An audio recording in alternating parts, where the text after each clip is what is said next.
Welcome to new blog. અમારા બ્લોગમાં સ્વાગત છે. જય મોગલ, જય હોનલ, જય દ્વારકાધીશ. તો આ છે પવન છે એટલે કે ભોકરવાનો કોક આવી રીતનો નજારો છે ભાઈ.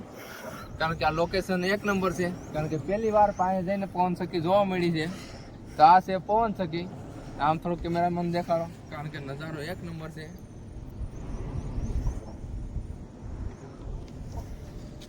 ને આવી મજા તો યાર ક્યારેક જ આવે. બાકી અમારે તો અમારી બાજુ પવન સખી જ નથી. ખાલી ઘઉં પીવાની શક્યું જ છે, બીજું કઈ છે નહીં. ને અહીંયા છે અમારી ગાડી. મારો માસીનો છોકરો કે આપણે અહીં પહોંચ શકે જોવો કે આપણે ક્યારેય જોઈ નથી તો પછી જવાય જ ને જોવા. આવો મોકો ક્યારે મળે. બીજી છે આ પહોંચ શકી, બધી બાજુ પહોંચ શકી છે.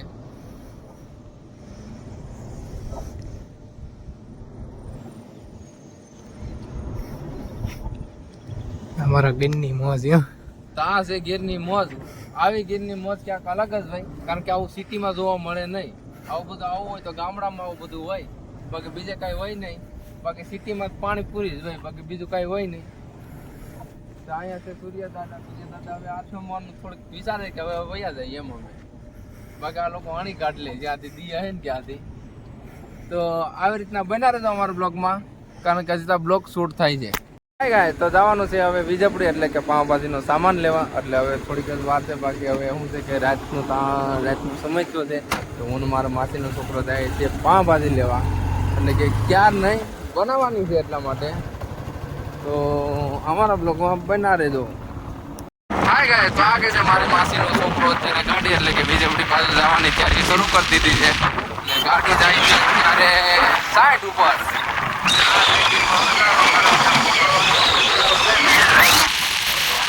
આ છે અમારા દીદુભાઈની ભેહું છે. અમારે એને પાડવો છે ફોટો. આ છે ભેહું એની. ભેહુંને ફોટો પાડવાની મજા આવી ગઈ. એ સલ્લાબેન આમ રાખો થોડુંક મોટું.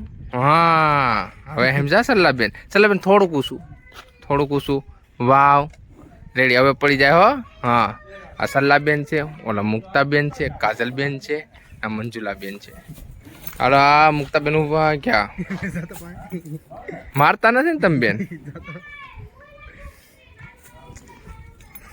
તો આ છે ભેહું. કારણ કે આ દૂધ ખાઈને પોતે પણ એવો જ કયો શરીરમાં. જો ચશ્મા બસમાં પહેરીને નીકળે છે. એની પાસે 50 વીઘા જમીન છે ને મારી પાસે 5 વાર જમીન નથી. આ જાય છે અહીંયા ને આ રાવત ને ગોટું ને જો અત્યારે મથે છે જવા હાટું તૈયાર થાય છે. ના કે રોકાઈ જાવ, ના કે ફોટો પાડજો મારો હારામ હારો. હાય ગાય, તો અમે અત્યારે છે ભોકરવા. ના ભોકરવાના મોટા મોટા ડુંગરા છે, તોલોલિંગ પહાડ જેવા છે ને ફરતી કોર ખેતર છે. ને અમારે દીદુભાઈ ઉતા છે. આજે આ ઝૂંપડીમાં આખી રાત ઉતા અમે, કારણ કે માંડવીનું રખોલું કરતા હતા.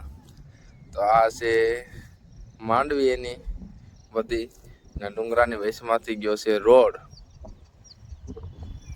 આ જાય છે ગાડી. ફરતી કોર મોટા ડુંગરા, પછી વૈશમાં ખેતરું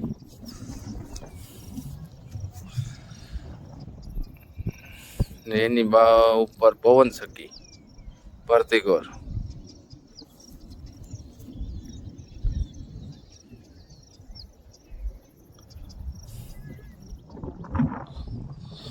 ને અમારે હું તો છે દીદુભાઈ અહીંયા.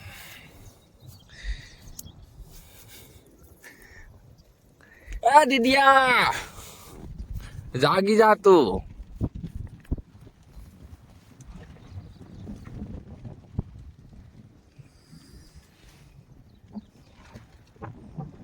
આડા માળે કોટડાની અંદર જતો. 8 વાગી ગયા. જાગ હવે જાગ.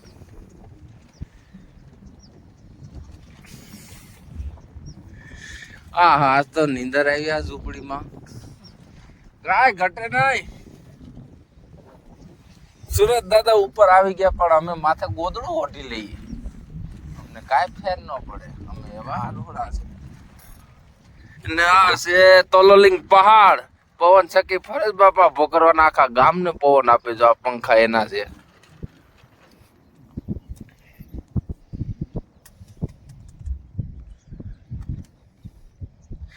પરથી કોટ ડુંગરાના વેશમાં ઝૂંપડી, એમાં અમે હુતા.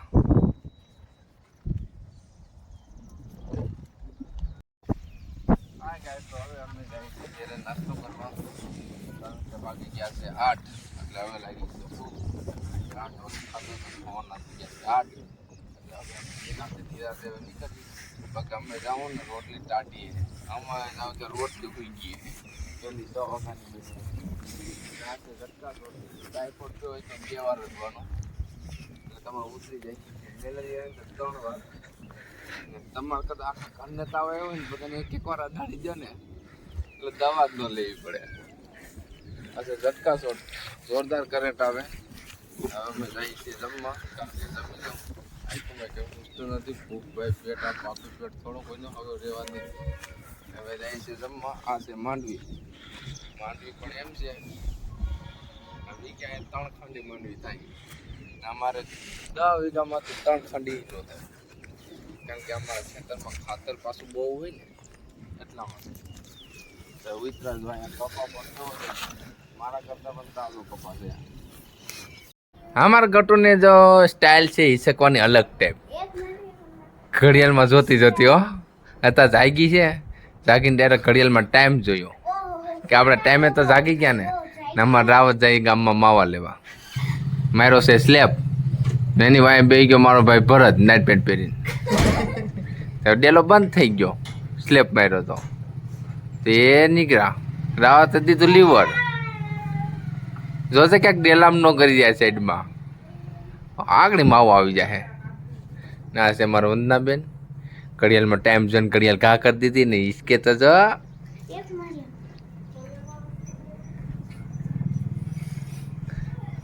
આ છે મારા માસીનું ઘર, કારણ કે હમણાં જ મહેલ બનાવ્યો છે આ દીધા. આ છે એનું બધું ભેહુના 4 ખીલા છે એમાં તો. હાય ગાય, તો અમે નીકળ્યા છે ભોકરવાથી જાય છે ખાંભા બાજુ, પણ અમે પડ્યા છે ભૂલા, એટલે અમે ગોટો વિચાર કરીએ છીએ ક્યાંથી જવું છે.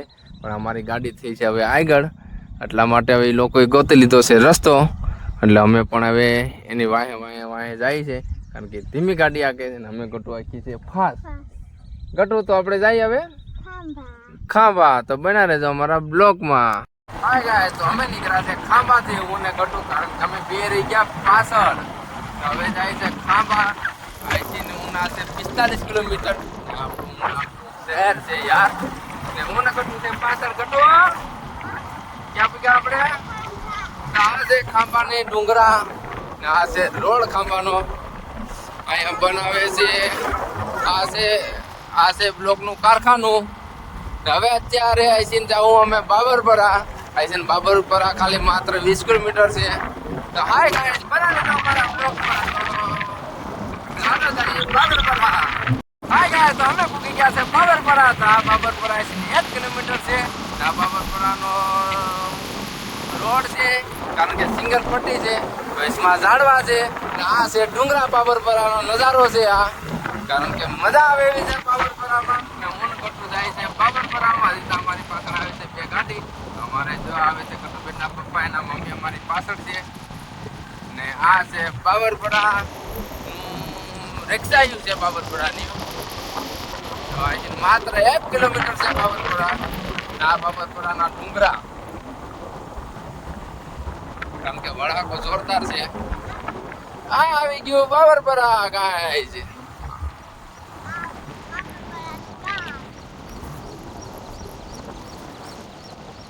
આ છે મકાનો હારા.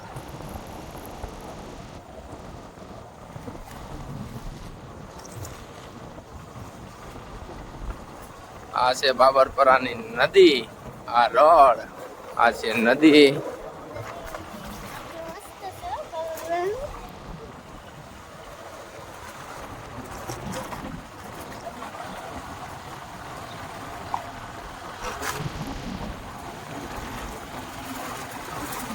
બાબરપરાની શેરીયું કાંઈ ઘટે નહીં. આવી ગયું બાબર.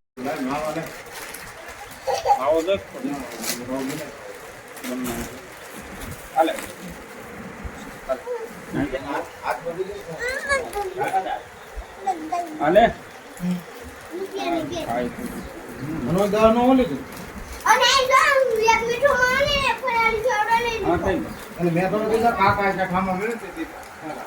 ખુશ. કાકા દીધા ને કાકા